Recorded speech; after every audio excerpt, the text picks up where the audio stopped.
how does a broker post a load on a load board?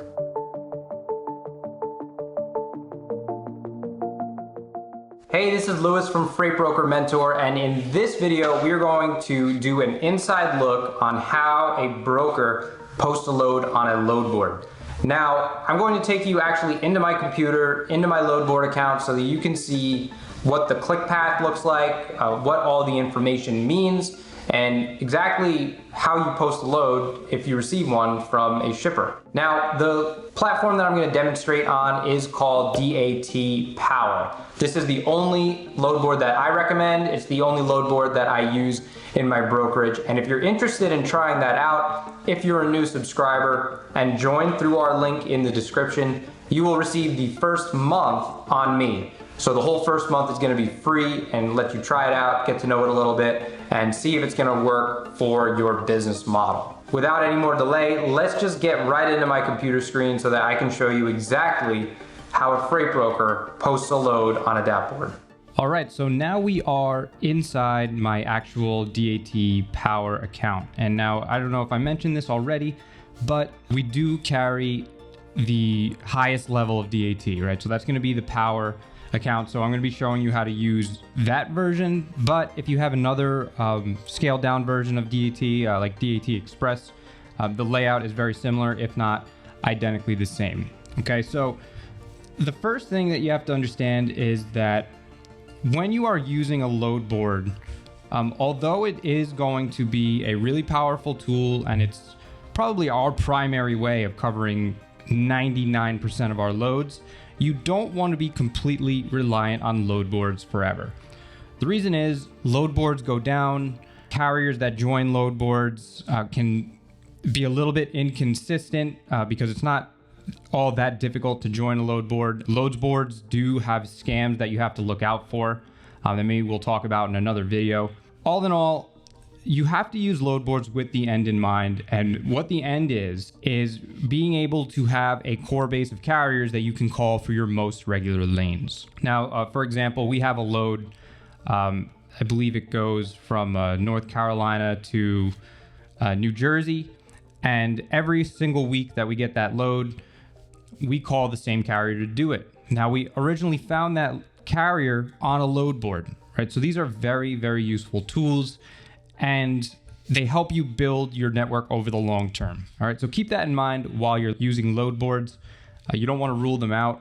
You don't want to be completely dependent on them at the same time. There's that little happy middle ground that you want to be in while you're using the load boards. So in this video, like I said, I'm going to show you a little bit of a walkthrough on how I would post the load as a broker, and explain a little bit of the steps that you should take and some of the things that you should have in front of you while you're going through this, okay? So the first thing is first, you should have gotten all of this information from your shipper, whether this is an active load or this is a load that they want you to quote for the future. There's a certain list of information that you should have, and I have that available for you in a checklist format. You're going to be able to download that just by clicking the link in the description of this video. Okay, so I'm going to assume that you have all the information that you need, and let's do a quick walkthrough of where all of these things are on the software. So after you log into DAT Power, it's going to bring up a screen like this, and you can see right at the top, we'll start up in the top left corner here. You have the option for the load board, rates, a directory, or onboarding. Now, right now we're posting a load, so the only thing we're going to worry about is the load board right here. Rates will come in handy. This is where you are able to actually rate shipments. I'm going to show you that right after this. But for now, we're in the load board section. We're looking to post the load and find some carriers to call. We move down a little bit and we can see that there's a few options for us. There's posting loads, which is pretty self-explanatory. If we have a load that needs to be posted, this is where we're going to be. We can also search trucks. And now how that might be beneficial is if we don't necessarily want to put this load out to a lot of carriers, maybe we're putting our feelers out there to see where the rates are at, and we want to speak to a few truckers that are in the area. That's where we're going to use the search trucks function. Now I'm going to show you really quickly. Say I want to find truckers that are in Houston, Texas. and I want a van, a regular dry van in Houston, Texas that wants to go anywhere, and I want them to be available on the 11th. Their deadhead miles, I want them to be no further than 150 miles away. And now when I press search, I can see all of the carriers that are in the Houston area. So if I have a load, I'll be able to just click that, click the carrier, and it'll give me all their information so I could give them a call. Right? So if I was working a load manually, I didn't necessarily want to post it out there, I would be able to go down this list and call all the carriers out of Houston, Texas, try to negotiate a rate or get a rate from them that I can use to quote my customer. So that's the search trucks function. Now, searching loads, this is more for the carrier end. As a broker, you shouldn't really be hanging out here unless you want to verify some rates, right? So you might be able to see some loads that are posted by other brokers. Let's do again out of Houston, Texas. These are all the loads that are posted that are coming out of Houston, Texas. And now remember, these are loads posted by other brokers. So you have Uber Freight in there, Everest Transport, Ryan Transport, Global Trans, all really large brokers. And you can see they have their rates posted here. So if you had a lane out of Houston, this is going to give you a good idea of what other brokers are posting for. You can use that information to either quote your shippers or to negotiate your rates to carriers, because you know that if you have a load going from Houston to anywhere around Pueblo, Colorado, the next best option out there right now is $2,700. Now that is really cheap for me. I don't think that's ever going to get moved, personally, for that particular one. You can see here a lot of brokers don't like to post rates. I personally do not post rates. We have never posted a rate on our load boards. And it's really 50-50. Some drivers won't call off a post where it's not a rate in that box, and some will. We've had better luck by not posting the rates. So, we'll go over that in the posting loads process, but you can see here, you can play around with it, scroll down, and you can see all of the loads posted by other brokers. But again, I wouldn't be playing on here, because if you were to call off of this load to try to cover it, that would be a co-broker arrangement, not necessarily double broker, but it's much more complicated, and not all of these brokers are going to be willing to co-broker with you. All right, so just stay off the search loads unless you're using it as a reference point. So now we'll go back to our posting loads tab. This is what we wanted to do in the first place. We want to post a load, right? Our shipper came in, they gave us all of those data points that we need, and we need to post the load up there so we can start taking some calls for some carriers. Now, the thing I like most about DAT is that when you put this load in, you're going to see that it's automatically going to present us with a bunch of carriers that are already there. So we're going to be able to call them based off of their interest, right? So let's go through this. The first thing that we need is a pickup date. Now, this is something worth noting. If you don't know the pickup date, make it for either today or the next day. The reason is, if you don't know the pickup date, you're obviously fishing for a rate.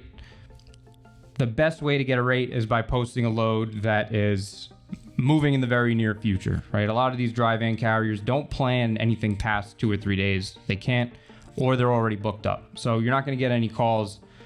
For example, if you post a load on Monday that's moving on Friday, it's very rare that you'll get a call off of that load unless it's a really hot lane. So I'm going to say that this load is moving since 7/12.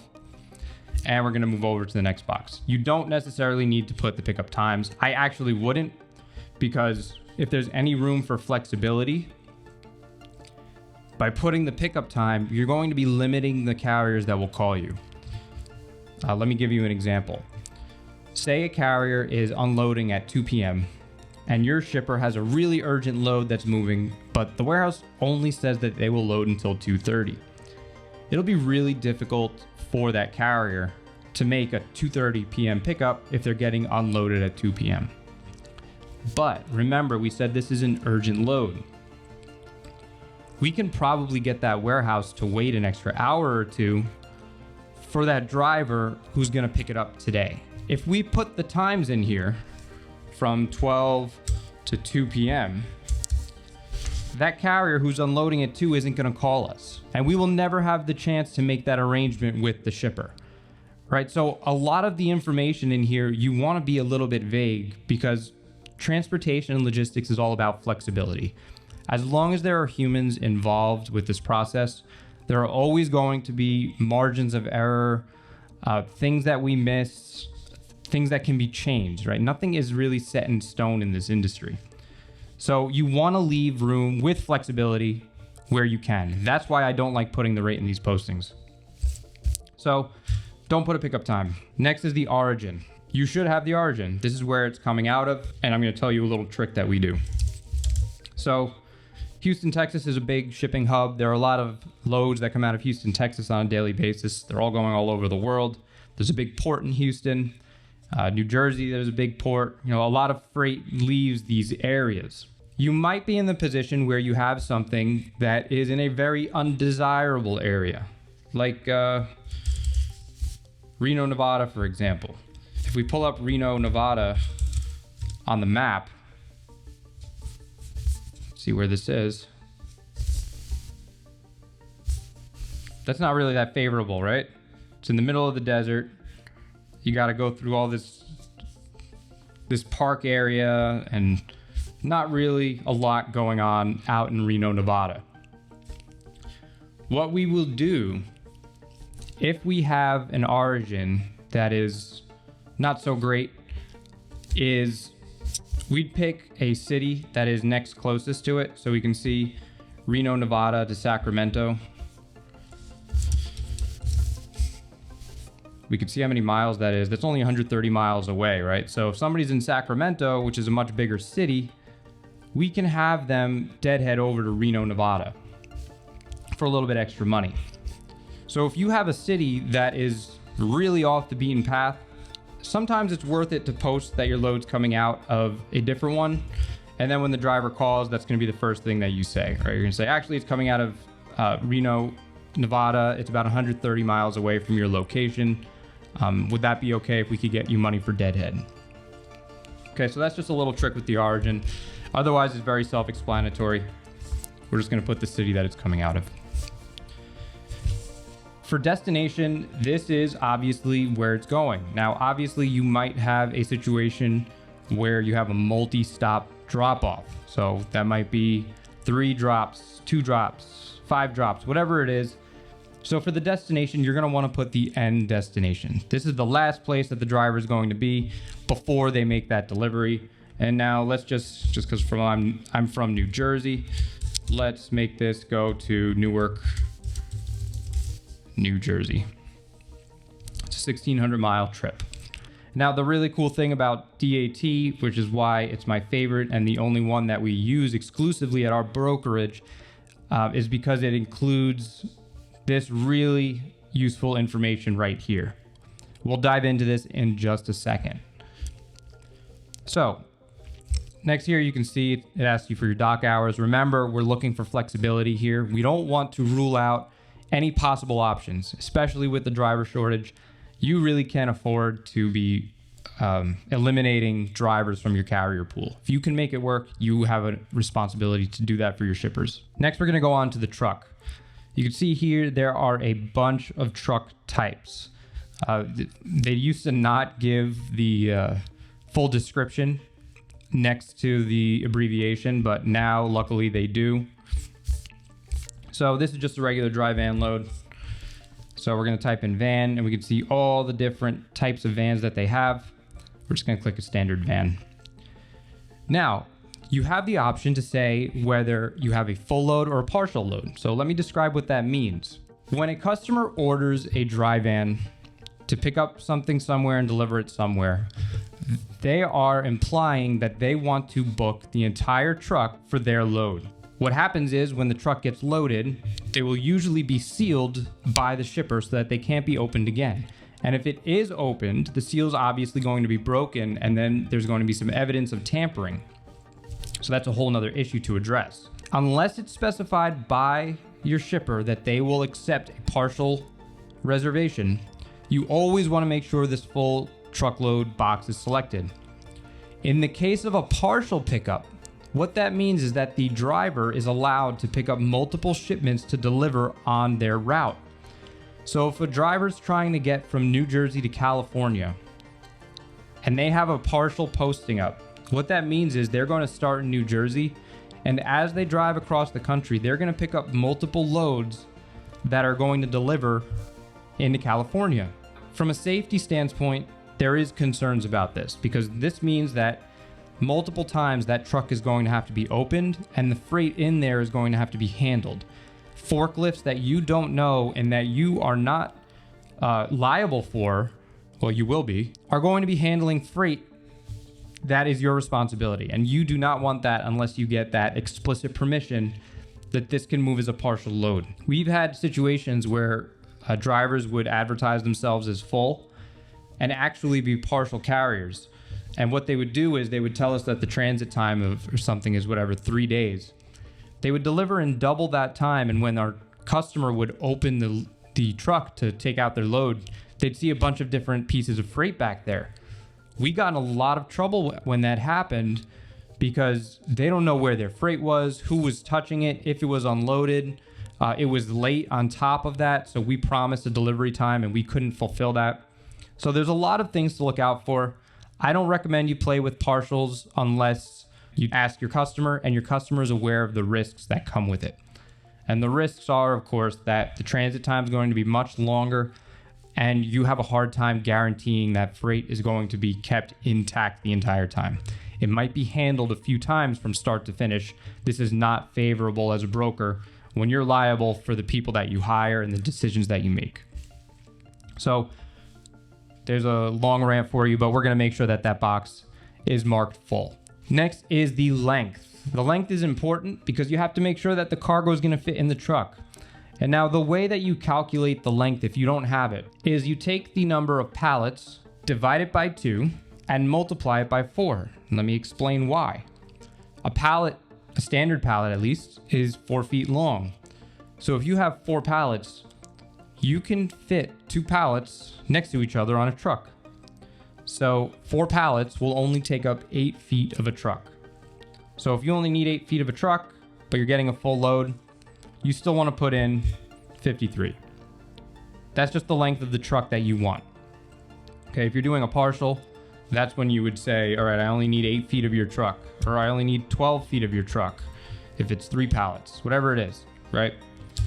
But in this case, we're trying to move a full load from Houston to New Jersey.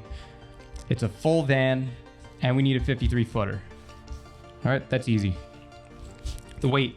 This is one of the first things that the carriers are ever going to ask for, besides the rate, of course. And the reason why this is so important is a couple sides. First, drivers aren't allowed to scale over a certain amount of weight, right? 45,000 pounds is the max that a driver can scale. This includes all of that stuff like cargo, fuel, what they have in the actual cab itself, all that stuff, right? The gross weight of the truck has to be 45,000 pounds. Some carriers have overweight permits or lighter trucks that allow them to carry more cargo. But in general, we have a very hard time moving anything in a dry van that's over 45,000 pounds. The other reason why this is important is because the weight of the load affects the amount of fuel consumption. With gas prices as crazy as they are, most of the time, carriers want to carry these lighter loads that are going to put less wear and tear on their trucks. So this is a really important data point that they're always going to ask for. So this one, let's say it's around 30,000 pounds. In general, you won't get a lot of pushback with anything up to about 40 to 42,000 pounds. When you start to get up to 45,000 pounds, there are carriers who just flat out will not haul that amount of weight because of the damage it does to their trucks. You know, if you're maxing out your truck's handling weight every single day for thousands and thousands of miles, your truck's obviously going to break down much more often than it would if you hauled a bunch of lighter loads. So the weight is one of those important pieces of information that's on our carrier checklist. Again, if you haven't already, make sure you head down to the description and download that so you know exactly what to have in front of you when you're posting these loads. The next box here is going to be the offer rate. Oh, we're going to put 30,000. So the offer rate is the price that we want to pay for our shipment. If you don't put a price, that leaves the price up for negotiation and debate. You're much more likely to get a call from a carrier if you don't have a price in there. Because if you put a price in there and it's too low, all of the drivers and the carriers are just going to scroll right by it and they're not going to call you at all. Meanwhile, they don't know that you have a lot of flexibility in your rate. And remember, we always want to maximize our options and encourage flexibility with the supply chain because we're all people. Things are negotiable. For that reason, I don't include them. Our brokerage moves a ton of loads. We don't include them in any of our postings. A lot of brokerages only include them in their postings. It's really up to you. What I would do is I would experiment. If you have a load, try posting it with a rate, try posting it without a rate. A few hours later, see if it affects how many calls you get in. In this one, just because I'm showing you how to use this platform, I'm going to put the rate is $3,000. I'm not going to post this because then I'll get a bunch of carriers bad talking me for posting a bad load. I'll just post it and take it down. Next are the comment section.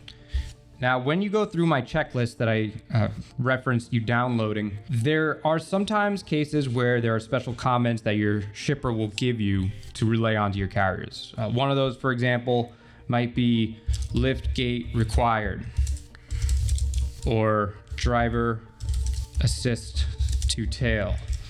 Maybe they'll say must scale light and heavy. Okay, there's a few different accessorials or additional pieces of information that you might have for this that can go in comment 1 or comment 2. You could also put something like out of the office, please call cell, and then put your cell phone in there. Okay, that's the comment section. You don't need a comment on every single one, but sometimes it helps, and you definitely want a comment if your customer gave you one. Something else we'll do is if we have a really hot lane with a really good rate, we'll put some dollar signs in the comments. That always draws people's eyeballs while they're scrolling. Last is the commodity. This is something that is very important because if you have a commodity that is hazmat or dangerous for carriers to haul, they're going to want to know what that is beforehand. Because if they show up and they're picking up something that isn't what you said it was, they're just going to turn their truck right around, hit you for a truck order not used, and then you're out a few $100s and you have an upset customer. Now, just a fun fact, just because steel coils is up here. Steel coils are actually one of the most dangerous pieces of cargo that a carrier can haul. These are usually hauled by flatbeds, and I'm going to show you why they're so dangerous really quick. On truck, let me show you this. So just imagine you're driving down the road and you have this big steel coil like this on your truck. Imagine if you have to stop short and that coil keeps rolling forward because it's not strapped in properly. You can see here, here you have a nice, this is built for a steel coil, but on this example, where is it? Right here, the coil is not facing the truck. So if it stops short, it's not gonna roll straight, right? You're gonna get a little bit of a staggered roll if it does break free. And you don't have that additional force of the wheel since it's perpendicular to the flatbed. Just a little fact, because you're gonna see steel coils a lot in your cold calls, and you're gonna get a lot of pushback from carriers. That's why they're a very dangerous commodity. All right, so after you get that commodity in there, we have all of our data points. We are ready to make the posting. So we're just gonna click post and look at that. As soon as I posted, all of these trucks in the area have shown themselves. So what I can do here is I can see that there's a truck with an exact match going from Houston to Rahway, New Jersey, DNG transport. This is going to be my first call if I was trying to cover this load because they're exactly where I need them to be on the day that I need them, and they're going in the same direction that I want them, right? Look at that. They're very close to the pickup location. So let's go over what these things actually mean so you know how to read them. So after you post a load, like you just saw, you're going to get a really long list of trucks that can possibly haul your stuff. You see these columns all tell us pieces of information about the trucks that are very important for us to identify which ones might be a fit for our load. Now let's start here. The age is how long that truck has been posted. Now I can see that truck has been posted for 46 hours. This truck's only been posted for 2 minutes, 6 minutes, 9 minutes. The newer the posting, the more likely that truck is available, right? Because sometimes drivers get busy, dispatchers get busy. Sometimes they post these loads up, these trucks up there, and they forget to take them down after they're covered. So just having done this a while, I know that if a truck is up there for 46 hours, it's probably not available anymore. I probably wouldn't bother calling them. But these newer ones, I will definitely call because I know that there's somebody waiting by the phone to hear what I have to say. So you always want to start with the earliest posted trucks because it's least likely that they were called, okay? Next is the available date. We've had a lot of situations in the past with new dispatchers where they ignore this available date and they'll just call any carrier. But this is really important because you have to see when the truck is available. That's what this avail column tells us. So we know this truck is available on 7/12, this one on 7/11, maybe we have one on 7/13. This one's available on 7/13. So I know all of these are potential candidates for this load. And I have to know when they're available so that I could let my customer know when the truck is coming in. So if 7/12 is not an option, obviously I can't call them. Next is the truck type. Now this goes back to the same abbreviations that we looked at here. This is going to tell us what kind of truck is there. Now I don't know all of these by heart. I know V is van, I know VZ is hazmat van, but like I said, it tells you in the little drop down what all these are. For the most part, all of these are 53s. You can see the length right there. So you could call any of these guys and their equipment will probably be acceptable for your load. Next is F&P. And you can see as we go through these match up directly with what we already looked at. So this should be self-explanatory. This is going to tell us if it's a full or partial truck. I have it sorted by full right now, but if I click that, it's going to tell me if anybody wants a partial load, and it doesn't look like any of them are looking for partials. They're all looking for full loads. DH-O. This stands for deadhead miles from the origin. This tells you how far away the truck is from the origin of pickup. You can see here, this one is 33 miles away. They're much more likely to make that deadhead than this guy who's 225 miles away, right? So if I'm trying to get the best rate possible for my shipment, I'm not going to be calling this guy because he's going to need money for fuel and miles to get to the origin.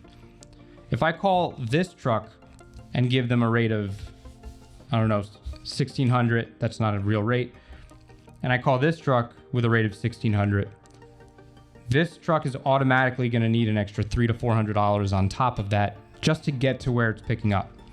All right, so you always want to start with trucks that are very close. Next is the origin. This is obviously the city where the truck is right now. This is where they're going to be ready. The trip, this will be in there if they put a destination. So you can see this guy wants to go to Rahway, New Jersey. So his trip is going to be 1,600 miles. So we know that this guy wants to go long distance. He wants to be at least a 1,500 mile trip. That's, 3 days in the truck, give or take. Deadhead to destination. If they put a destination they have in mind, that's how far away their final destination is from where we want to send them. All right, so you can see I want to send him to Newark. He wants to go to Rahway. Rahway is 13 miles away from Newark. Next is the company. If we click on the company, it'll give us if they have any reviews.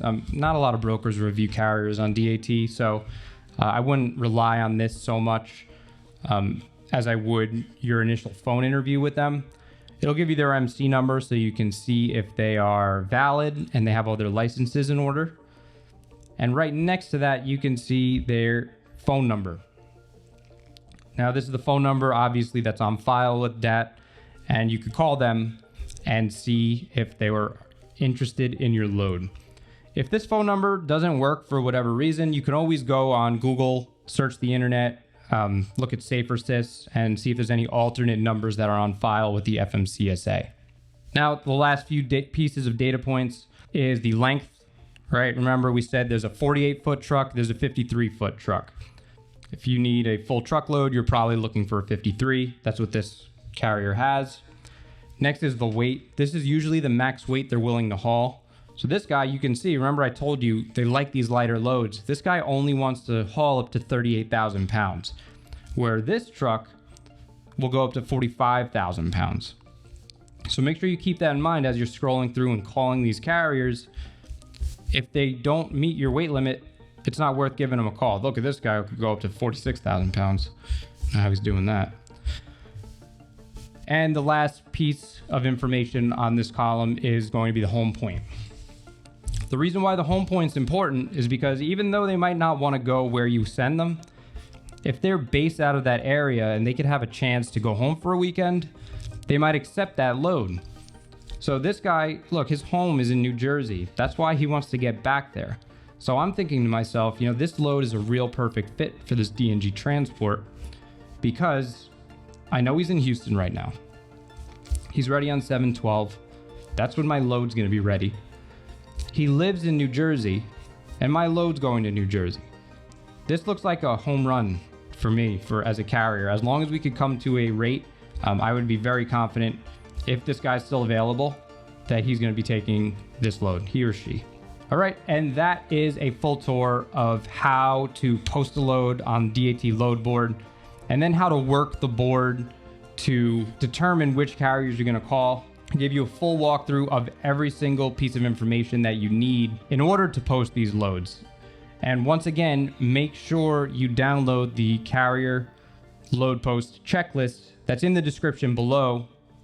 Just click that link, enter your email on the next page, and it will send it to your email address. You want to have that list in front of you at all times when you're working with load boards and when customers are giving you loads to quote, because it's going to make sure that you don't miss any points and it's going to make sure that you sound professional to your customers. There's nothing more frustrating when a broker goes back and forth with a customer 5 or 6 times just to get a single rate quote. That's why this checklist is so important to have as a reference at all times.